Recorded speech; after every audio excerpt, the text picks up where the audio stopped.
खबरों के express way से आगे रुक करते हैं सियासी ढाबे का, जहां आज की सबसे दिलचस्प खबर मौजूद है। औरंगजेब को लेकर शुरू हुई सियासत थमने का नाम नहीं ले रही। इस मुद्दे पर एक के बाद एक सियासी बयानों के तीर छोड़े जा रहे हैं।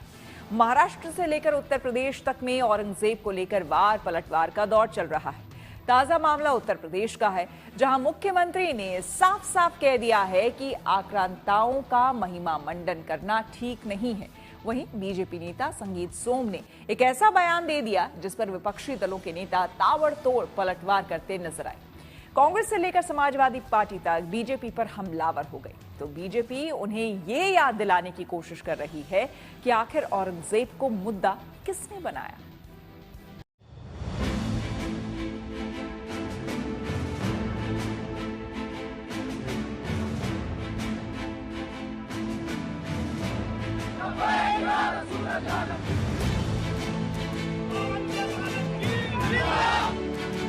औरंगजेब का मुद्दा थमने का नाम नहीं ले रहा।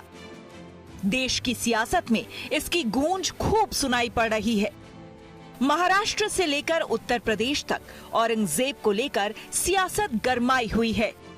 यूपी के बहराइच में एक कार्यक्रम के लिए पहुंचे मुख्यमंत्री योगी आदित्यनाथ ने विदेशी आक्रांताओं के महिमा मंडन करने को देशद्रोह करार दिया। जब भारत की सनातन संस्कृति और भारत की परंपरा का गुणगान दुनिया कर रही है, तब भारत के महापुरुषों के प्रति श्रद्धा और सम्मान का भाव हर नागरिक का दायित्व होना चाहिए और इन स्थितियों में किसी भी आक्रांता को महिमा मंडन नहीं करना चाहिए। आक्रांता का महिमा मंडन का मतलब देशद्रोह की नींव को पुख्ता करना, उसे आज का ये नया भारत स्वीकार करने को कतई तैयार नहीं है।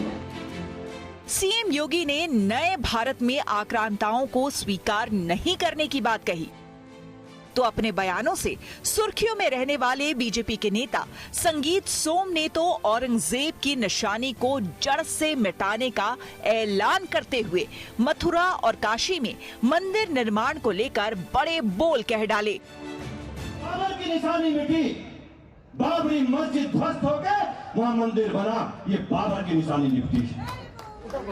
मैं आप लोगों से कहना चाहता हूँ कि अब समय आ गया है कि औरंगजेब की निशानी भी मिटा दी जाए और काशी मथुरा दोनों में हम कोर्ट का सहारा नहीं लेंगे। पब्लिक ने जैसे बाबरी मस्जिद को ध्वस्त किया, इन्हें ध्वस्त करके भी मंदिर बनाने का काम हम लोग वहां करेंगे।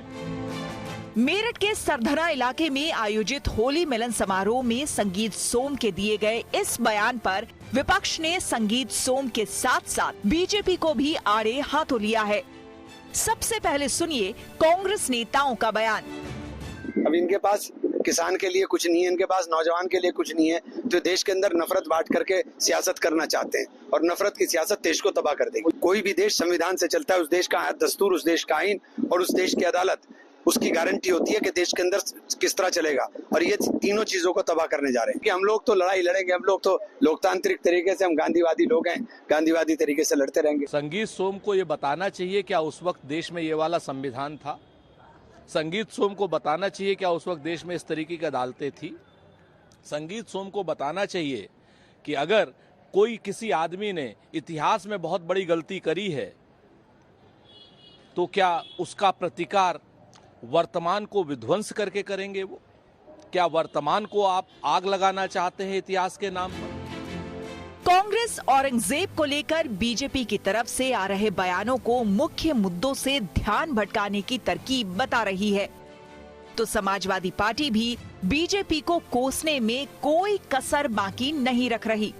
समाजवादी पार्टी के अध्यक्ष अखिलेश यादव तो इस विवाद को लेकर आरएसएस को भी लपेट रहे हैं।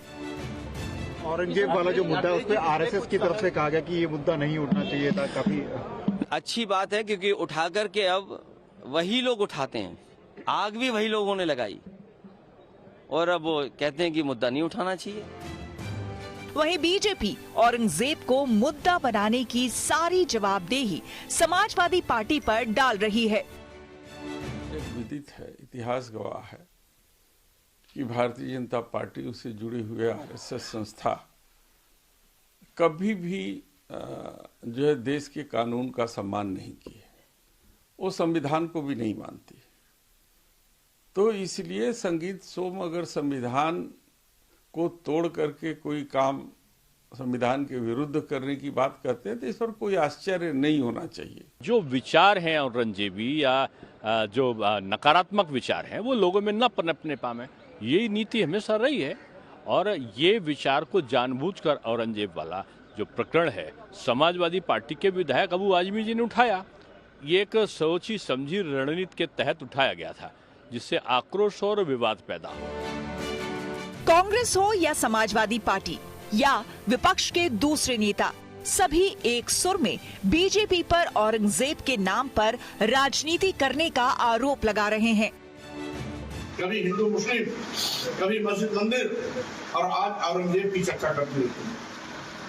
ये भाजपा सरकार की एक सुनियोजित प्लानिंग के तहत इस प्रकार के वाद विवाद किए जाते हैं जिससे कि मूलभूत मुद्दों से लोगों का ध्यान भटकाया जा सके और हिंदू मुसलमान के नाम पर समाज की दो पार्टियां बांटा जा सके।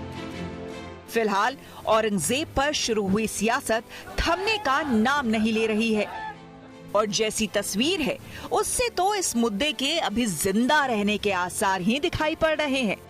बहराइच से रामबरन चौधरी, मेरठ से मोहम्मद उस्मान चौधरी और दिल्ली से पीयूष मिश्रा के साथ bureau report, good news today.